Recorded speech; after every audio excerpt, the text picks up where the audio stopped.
পালাবো না তো কি করবো? পিএসআই পুলিশ এসে রাত্রে বেলা আমাদেরকে গন্ডগোল করছে, বাড়িতে আমাদেরকে অশান্তি করে থাকতে দিচ্ছে না। আমাদেরকে বলছে কি যে যদি বেশি চিৎকার করবে তো পুড়িয়ে মেরে ফেলবো, যদি কিছু বলবেন তো আপনাকে গুলি করে দিব। তারই জন্য আমরা কি করব? আমরা নিজের বাড়ি ছেড়ে পালাচ্ছি, আমাদেরকে তো জান বাঁচাতে হবে। আমাদের ছোট ছোট বাচ্চা আছে, আমাদের ছোট ছোট ছেলে আছে, কোথায় নিয়ে যাবো, কোথায় থাকবো, ওটা ঠিকানা করতে পারছি না। তো আমরা কি করব বলেন? আমাদের উপরে অনেকটা অত্যাচার হচ্ছে, তো আমরা কোথায় যাব বলেন?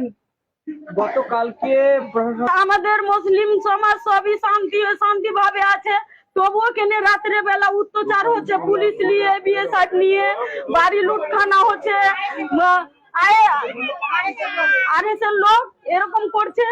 তো আমরা কি করব? আমরা ঠিকই আপনার নিজের বাল বাচ্চাকে নিয়ে আমরা পালাচ্ছি, আমরা কোথায় যাব না যাব এটাও জানি না।